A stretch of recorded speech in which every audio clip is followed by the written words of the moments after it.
check, check, Okay, check. I can hear you. Okay, great. Great. Sorry, I did this live stream for American Songwriter yesterday, and I had to turn my microphone off. Yeah. I do a ton of interviews here for the website, and well, back before COVID, we used to do them in the room and then record people playing. And I do that all the time because I've got mics set up, and I leave it set up through the interface, and then I can't hear Yeah. anymore. Yeah, that's what I did. That's what I did yesterday, and I just hadn't switched it over yet. Yeah, I watched that actually. I really enjoyed it. Cool, right on, man. Yeah, it was interesting. I like that. I love that guitar you were playing. That resonated. Oh, dude, isn't that sick? It's like Yeah. I just got that right before this whole kind of quarantine thing started, and I can't put it down. Yeah, is a nice sounding thing. How are you? I guess first off, how are you doing? Are you safe and well? Everybody, the family's good. Yeah, man. Everyone in my great uncle, he got diagnosed with it. He's in a nursing home, and he got it in Texas. Yeah. And he's the only family member of mine that got it. Okay. And he's still kicking, but Okay. I'm very lucky that my whole family and we're good. Yeah.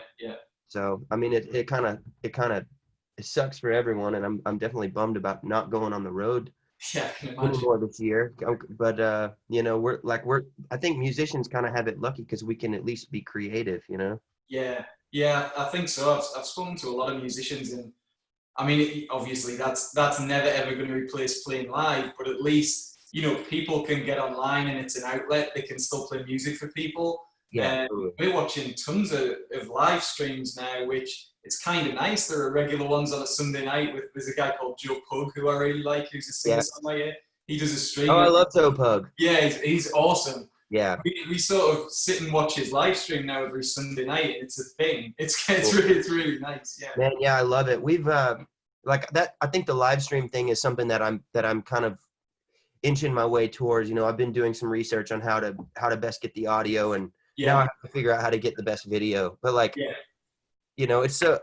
it's such a bummer to me because you're like, like so much of a show is about.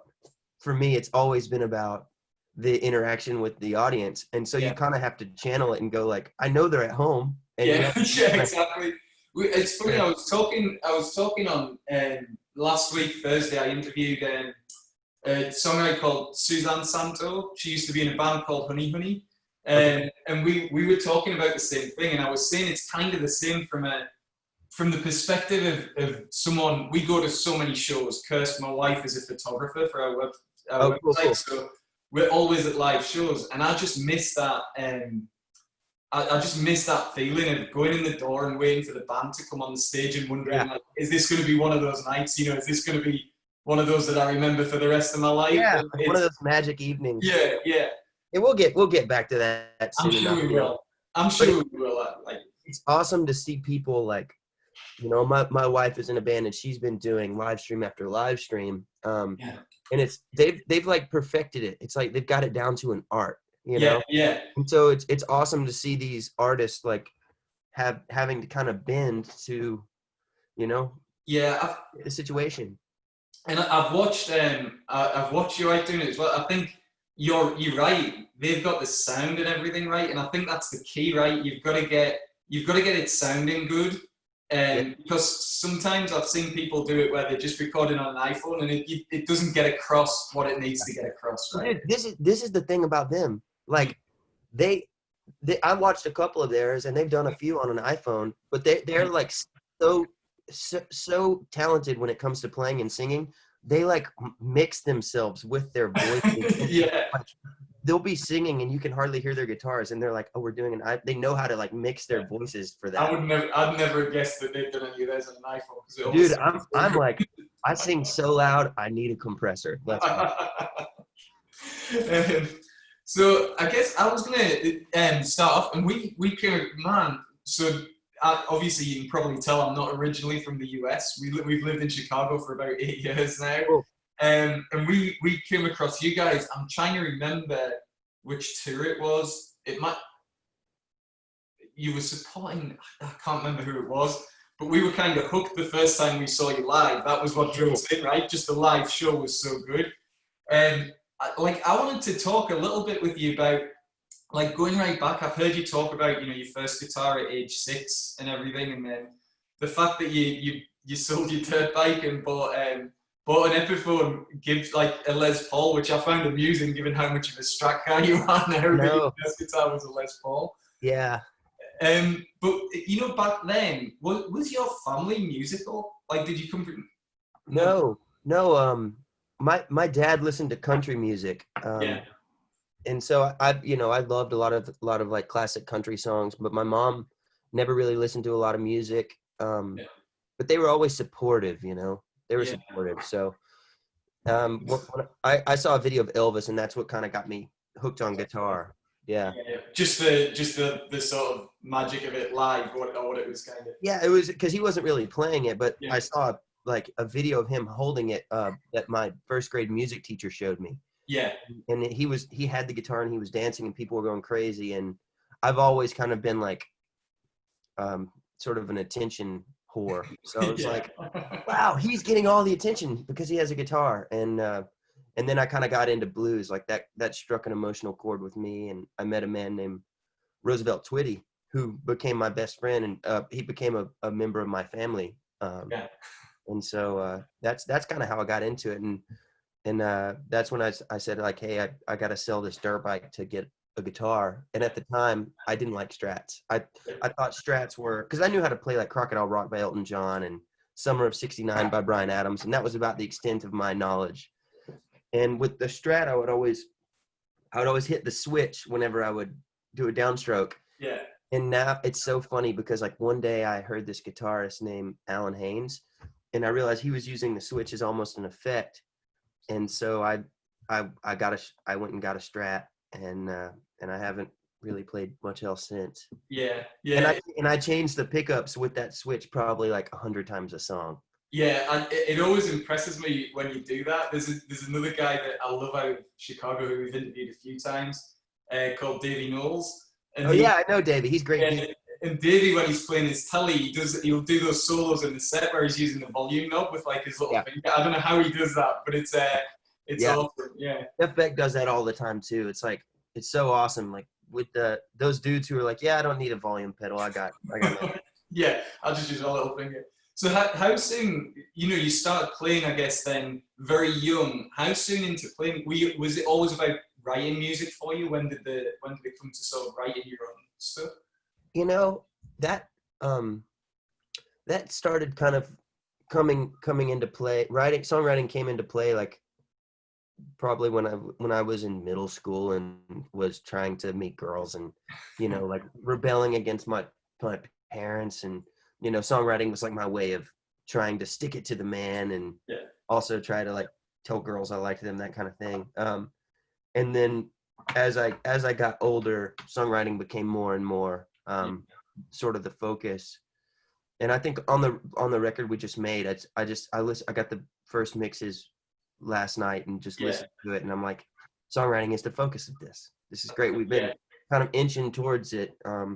But for me, it's always like the bands that I go back to, it's always been about the songs, like with like Tom Petty, or the Stones, or It's unbelievable, isn't it? I was watching, I think it was Saturday night. There was a live stream of an old Petty and the Heartbreakers concert, and I remember, like, I put something on Instagram. I was like, wow, it's like a masterclass in how to be a rock and roll band. I mean, it's just, and you listen to that stuff, and I don't know how to put it because I don't want this to sound like I'm putting it down, but some of it is so simple in terms of the structure of the songs. Yeah. It's simple, but it's brilliant. Like, because if everyone could just do that with 3 chords, then everyone would be famous, right? But it was, you listen to a song like they did as the encore, "You Wreck Me." I mean, it's 3 chords for the entire song.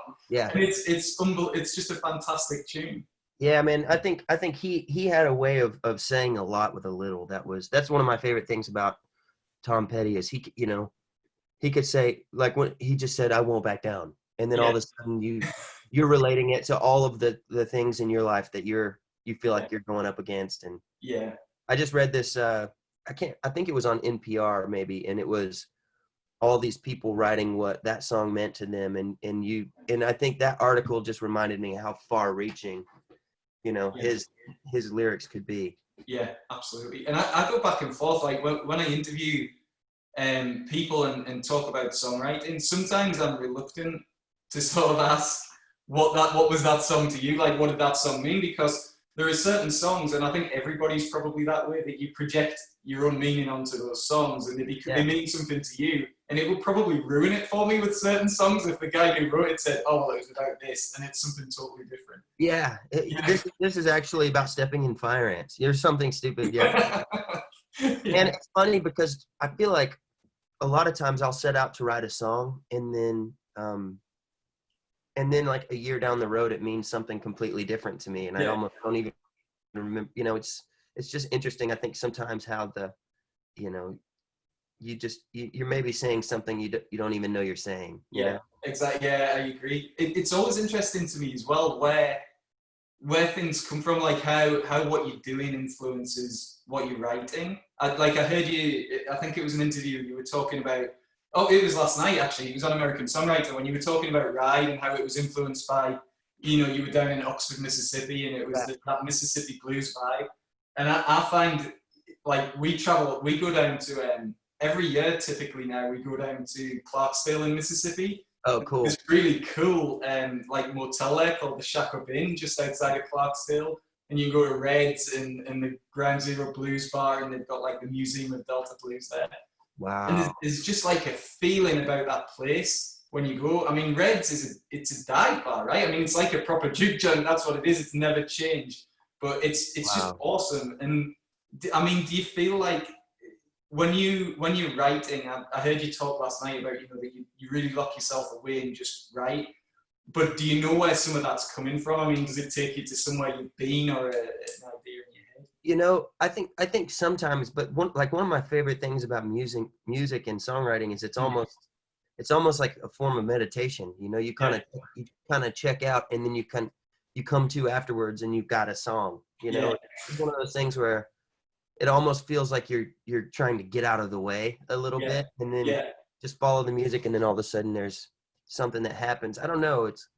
But then there's, like, for me, I write a lot of country style songs just for myself about where I come from, and you know, the hardworking people that I, you know, sort of respected and watched as I was growing up, and for me, like when I'm writing songs like that, it's very much thinking about the place and you know, recalling memories and stuff like that.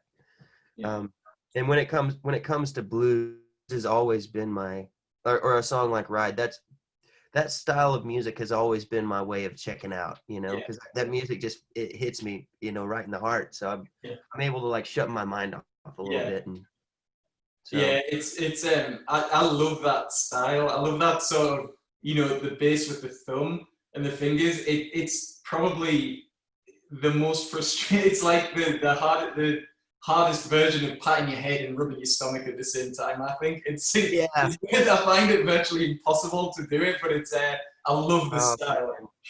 I love it too, man. And you know, there's certain guys like I know Charlie from Blackberry Smoke is just a wizard at kind of keeping the bass with his thumb and playing the melodies on the high strings. Yeah, I kind of come from the Muddy Waters school where you're really just keeping the one note going with your thumb. Sliding, and it's reckless and careless, and I love that. Yeah, I mean, on the songwriting side, I think it's funny because what you said there, like just getting out of the way, I've heard it from a lot of different songwriters. I love listening to Neil Young talk about it, where he talks about being sort of tapped into. He feels like it's something coming through effectively, and he just has to, whatever he's doing, wherever he is, he stops and he writes it down, you know, because it's coming to him from somewhere else. And that's not meant as like I don't think that's a bad thing, because you still have to be the person who can hear it and then translate it, right? But it's interesting because it's similar to what you said there, you know, that you just got to get out of the way yourself. And yeah, man, it's an interesting process, you know. I never know when a song is going to happen or how it's going to happen, and you know, that's why when American Songwriter asked me yesterday what my advice to songwriters would be, and it's like, just show up, you know, be ready to make something. And I don't know. I just love creating music, and Yeah. maybe it's something that gets used. The majority of it doesn't, but Yeah. that's half the fun. Yeah. Yeah. Like I think maybe this is the thing. Maybe it's not. Let's just enjoy the process. I spoke to a guy as well. Man, this must have been 2 years ago. A guy called Matthew Perryman Jones. Oh yeah, yeah, Yeah, in Nashville, and he great. at the time he'd just done his last album, and it was interesting to me because he had this idea where he did it as like a kind of Kickstarter, or where people were contributing towards the album. And the idea was he didn't have the album written, and he was going to travel to all these different places and try and write in these. So he wrote in like this old derelict hospital in the middle.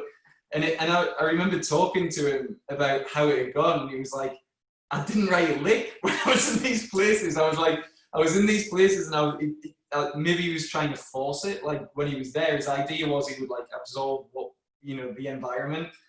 And then he said he came back to Nashville and like was in the house he used to live in, and it just poured out of him while he was sitting in the house. And he said once he looked at it afterwards, he could see the influence of the places he'd been in. He just couldn't do it while he was there. Yeah. Wow, that's really interesting. Yeah. Yeah, I think feeling pressure is one thing that I hate, and that's one of the reasons I don't do a lot of sort of Nashville co-writes, where it's like, all right, well, it's 3:00. I like to just like, if and the few people that I collaborate with, they know like we might be here all night. Yeah. I can't imagine that. It seems interesting to me that obviously it works, right? I mean, people churn music out in Nashville, but that idea of treating it like kind of a 9 to 5 job and going in, right, it's the morning now, we need something written by 5 p.m. It doesn't seem conducive to good creative work. Well, there are people who are just, masters at it, who, they, it works for so many people. I think my process is just I have to be fully immersed in it, for like 4 or 5 days. Yeah. And then I have to step away and like go fishing for a day or something. I do think it gets lost. I mean, even in that sense, I think sometimes people have quite a romantic view of being a musician and a songwriter. I was talking about this last week just because the article was really present in my mind, but the fact that it's work and the pressure around it, I think sometimes gets missed. And last week I was reading that interview, and I think it was in like the New York Times or something, with Jason Isbell and Amanda Shires, where he was talking about writing a new album and the pressure that was on them, and the fact that Amanda Shires moved out of the house for sort of a few days because he was in such a bad place. Yeah. And just the pressure he put on himself. He's got that moniker of sort of America's songwriter now, and the pressure he put on himself to write this great album. It made me think, it's not. People have, I think, a view of it that it's nice, someone's sitting somewhere in the sunshine, writing, getting things off their chest, and I don't think it's always like that. Yeah, and I mean, I can only imagine after, like Isbell, after you have a certain amount of success, then you kind of want to, you want to live up to people's expectations, and I'm sure that nobody has higher expectations of him than he does, So. Yeah, it must be tough. And when you're writing, do you feel, because obviously you've had like significant success now, so is that in your mind when you're writing a new album, or is it just, nope, I'm going to go where the music goes and we'll take it? I think we always try to keep the pressure at a distance. Yeah. I like to think about playing live often when it comes to writing Shakedown material. And I think for me, that's like when I write country songs and when I write songs about where I'm from, that's sort of a way of sort of like popping the cap on the bottle and letting the air out a little bit. Yeah. And just like making music fun, like for me, it's always about how can I keep the childlike enthusiasm, like the way I was excited about music when I was 14, hearing Johnny Winter for the first time, or like how can I be as excited about something as I was when I've heard Tom Petty for the first time. Yeah. And so for me, it comes like, oh yeah, if we're trying to get songs for a record and we're missing something and I'm struggling to get it, I have to go and make music fun and not sort of let the pressure dictate what I do, because then I don't make anything good. And it doesn't go away, the thought of like, oh man, yeah, we have a lot of mid-tempo songs and we really need a fast burner that's simple, that's not negative, that's not, like, and you kind of, once you kind of start, we just finished a record and I had 37 songs for the album. And we were supposed to do a 6-song EP, and we did a 13 song record. And but once you kind of start narrowing the songs down, you go, oh man, out of all these songs, I'm still missing this. How can I get that? And that's when the pressure kind of comes on for me. But it's always not, it's never been about, is this going to get played on the radio? Like, that's never even really been an option for us. I'm like, of course it's not. Like, listen to us. But I think there is a bit of a responsibility that I feel to our fans, because we've built a really loyal group of fans. And they've sort of, like, I feel like there's a mutual trust there. Like, we trust them to show up and rock out with us, and they trust us to be honest in the music and the delivery of things. So I think that's really the thing I think about the most when working on Shakedown material. I heard you say about the number of songs. It's funny, I got to speak to Joe Pug as well, and he mentioned, that like for the last episode he had like 50 plus songs. The last record he had 50 songs that he narrowed down. How does that process go for you? I mean, in terms of once you've got them, like pulling it down to what you want on the record? Oh man. Well, normally the band, everyone makes their own list, and I don't know if any of us read each other's list. We're supposed to. We always say, I'm going to go through your list. I know Caleb, the drummer in the band, always goes through and compares everyone's lists.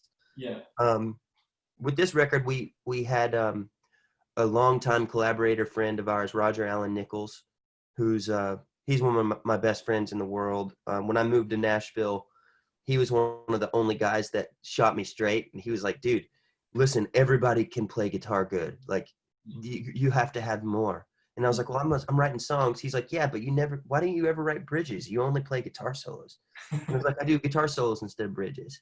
And he's like, that's lazy songwriting. And he was like the only guy that would shoot me straight. And we built up a really good friendship, and we collaborated on each Shakedown record, just co-writing together.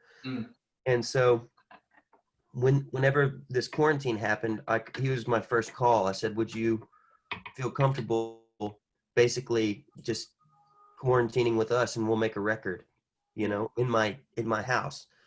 So we included him on the song selection process, and he kind of came in and helped us shape what this record was going to be. And there were a lot of songs that I was really, really kind of pulling for, that I had to go, this does not fit this body of work.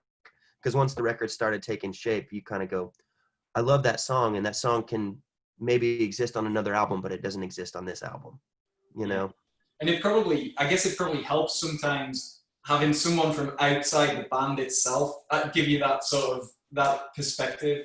Yeah, I'm too close to see, a lot of times. So I think that was crucial to have an outside perspective and someone there to co-produce with us, because we know what we're after. It's just, and we really we trust so few people when it comes to creative decisions, and so I think having someone that you trust, it's like, okay, yeah, this is gonna work.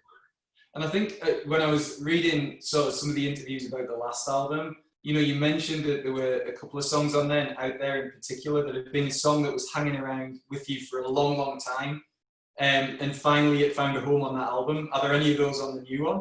Yeah, there was one actually on this record that was written for the Truth and Lies record. It was written during that time period, and no one in the band really wanted to do it on that album. I think maybe a couple guys did, but that song kind of, it just didn't make its way to the top, and that was one I was bummed about, and kind of kept it in the back pocket.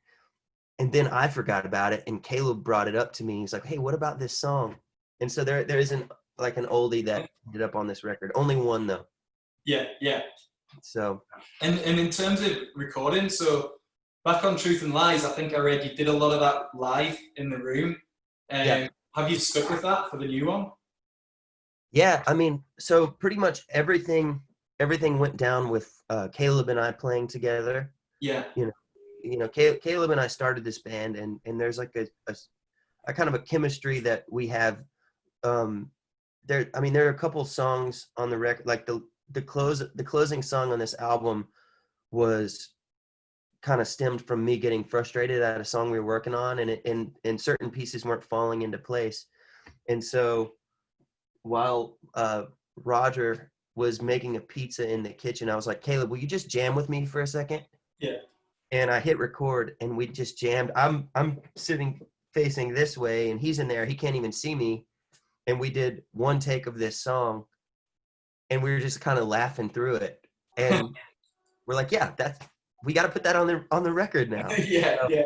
There's definitely a couple of really raw moments like that where Caleb and I kind of cut stuff live, and then Graham came in and overdubbed his parts, just because we're not in a studio where we can have multiple kind of guitar amps going without sacrificing the drum sound.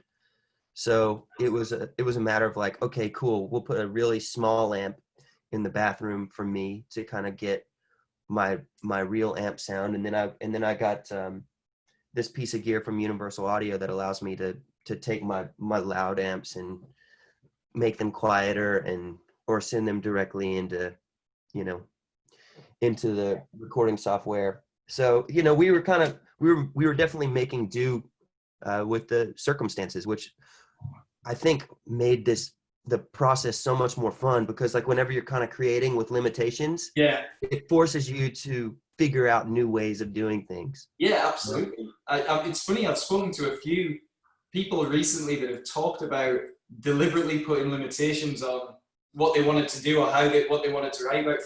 Frank Turner, I talked to about his last album, when he wanted to write that album all about historical figures. Yeah. And then, it turned out being all about sort of historical, like women in history, like powerful women. So, and he was like, it was so interesting because he said he'd always typically written about himself or his own experiences, and putting that sort of boundary on himself to write the album, he felt it made him even more sort of creative, or brought something different out of him. Absolutely. So yeah, I think that's it. I'm really interested to hear it, because I thought with Truth and Lies, that sounded like a live album, and that's great for you guys, because you guys, the live experience is such a huge part of what you are. I think this one is even more of a live sounding album. Yeah. It's interesting because this record has a lot more rawness to me. Yeah. Like there's certain things that there are certain moments where it feels so like vulnerable that it almost makes me uncomfortable to listen to. You know what I mean?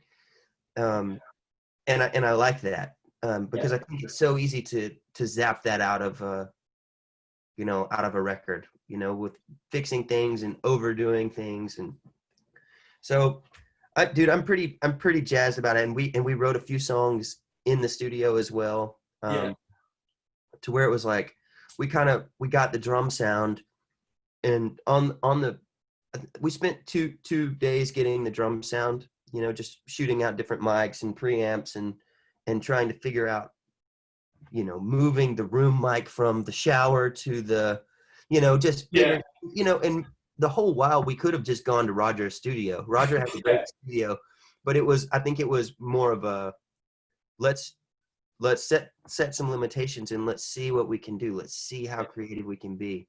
And I think there's also a thing for me, like I come down here and write songs every day. So this is sort of a creative space. Yeah. So I wanted to have that kind of alcoholic living in a bar vibe. Like I'm immersed in this. So I could wake up and just come downstairs and start working in I sang pretty much this entire record, in my pajamas. And then setting up mics it's like when you think about how many records in history, Exile on Main Street, right? They were recording in the basement. You hear Keith Richards talk about that exactly the same, right? Oh, we were in this like stonewall basement setting up mics in different places to get the right sound. Or like When the Levee Breaks by Led Zeppelin, right? When they recorded Bonham in that entrance hall of that house, and everybody goes after that drum sound now. I know, it's awesome. We use the stairwell and that leads down to my studio as well, and we were miking up the whole house. It was pretty hilarious, But yeah, I'm so incredibly thrilled about the album. We didn't use any samples, so all the drums are completely real. There's not a single sample or a trigger, or it's all sounds that we recorded in my basement, with all of the limitations. And I don't know if you've kept up, but Noah Denny left the band, so I've noticed that actually.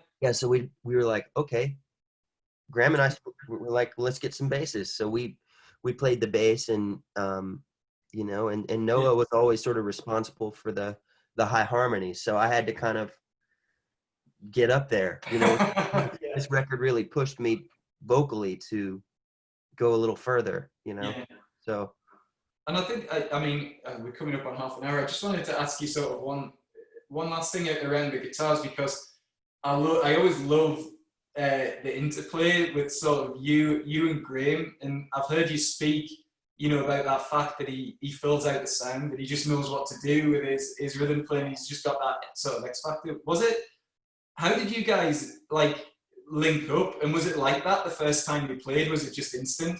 Man, I should post the video. I have this video of Graham's first night in Nashville. I called Graham and said, like, hey, would you be into joining the Shakedown? And he dropped out of Berkeley and moved to Nashville. And when he first came to Nashville, he was staying on my couch for a while. And so his first night in Nashville, we set up all of our amps in the living room of I was living in a duplex at that time, a really tiny place. And we just jammed so loud. And we had wireless systems, and we opened the doors, and we're seeing how far we could get down the street with our wireless systems. And we're just jamming completely in sync with each other. Because we came from a very similar school, listening to the same blues records, listening to the same rock records. And so we hit it off right from the get-go. And he's very instinctual, like the way he plays. He just he kind of finds his role in the song and goes like, oh, I need to be filling this space. And Graham's actually a pretty good drummer as well. So I think he knows what to do, There was one moment on this record where what he played was so beautiful that it honestly, it blew my mind. I'd kind of dialed up a sound for him to play on this, it's on sort of like the ballad, the breather in the album. Yeah. And I cut this song completely live, just resonator vocal. Caleb played, we have a grand piano upstairs. So Caleb, we mic'd that up. We mic'd up the room, and Caleb played this beautiful piano part. And in my mind, I was going, there's no room for anything else. Like, this song doesn't need any more. And I kind of dialed up this sound for Graham, and he played something so beautiful it literally brought me to tears. And that's I think he surprised me so many times on this album with just how thoughtful his guitar playing was. Yeah, it's interesting to me. There's something intangible, right, with members of a band and how that chemistry works, that sometimes it just does. It's like, Keith Richards always used to say, he was never interested in what one guitarist could do. It was like, get two guitarists together and then you've got something magical, right, playing together. And I think you guys have got that, like you two. Yeah. It's interesting. There's some, the way that we kind of worked through everything was we all set up and we played together. And so although Caleb and I did a lot of the tracking together, we'd work through everything beforehand. So there's a few songs that, I think there's 2 or 3 where Graham and I each sort of take the solos. Like, there's a lot more interplay between the 2 guitars on this record. Yeah. I'm really excited to hear it. Have you got any, so in terms of did you say you just got the final mixes? What's the timing looking like, do you think, for it? And I'm not quite sure on the timing yet. We've already got a title and an album cover and a sequence, and we've been mixing. We haven't sent anything to the label or anyone. We wanted to, rather than send one song at a time, we wanted to send the entire record sort of with the name and the sequence, and sort of turn in our project. Like, this is what we've made. I kind of got this got voted down, but I wanted to actually just send the label and our management and our entire team just one long wave file, just with, that way they had to listen to the whole record. Yeah, they've got to listen to the whole thing right now.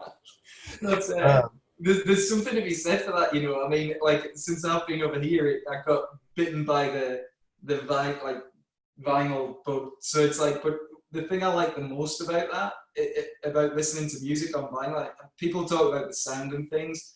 I think what I like the most about it is it becomes an event again to put some music on, and it's something you commit to, right? So it's like, I'm going to put this album on and I'm going to listen to it from the beginning to the end, everything on there. Yeah. And you come across so much great stuff on albums that you wouldn't, because it's such a pick and mix now with Spotify. People just, make playlists, pick out the songs they like. It's nice to go back to a full album and listen to it. Yeah, totally. Totally. We're totally vinyl junkies in this house. Yeah. It's so awesome to be reminded, because whenever you are listening on vinyl and you have your plan of like, we're going to go from this record to this record, I'm constantly reminded, this is so much more fun than watching TV or like doing about anything when you're. Yeah, it is, right? We moved the record player. We were in a smaller place. Now we're in here. We moved the record player into the living room. Yeah. And on a weekend now, rather than watching movies or anything like that, we'll often just be drinking beers, listening to records. That's the life, man. That's the life. It really is. Well, I think we're over half an hour actually. So, hey, thanks so much for taking the time, Tyler. I really appreciate it. Yeah, man, it's been a pleasure, and I look forward to hanging out at a show sometime. Yeah, I can't wait. Let's hope that's sooner rather than later, right? It must be. I was thinking, I've talked to a lot of musicians, but for you, like, so much goes into those live performances, and you're on the road so much. It must be a big adjustment to be in the house all the time. Yeah, man. But it's been fun. Making this record felt like playing live show every day, because we put so much into it. Are you releasing the video to this, or is it just the interview? We can do the video. Yeah. Okay. Cool. I was gonna play you a piece of the record, but I'm gonna wait. Okay. Yeah. Save it. Yeah, save it. Right, yeah, let us know after. That'd be awesome. Though I'm really looking forward to hearing it. Yeah, let's hope sooner rather than later we're back in like some sweaty room playing, and you're playing live music. Yeah, man. Hey, dude, great chatting with you. Yeah, you too. Take care, brother. Thanks, man. Bye.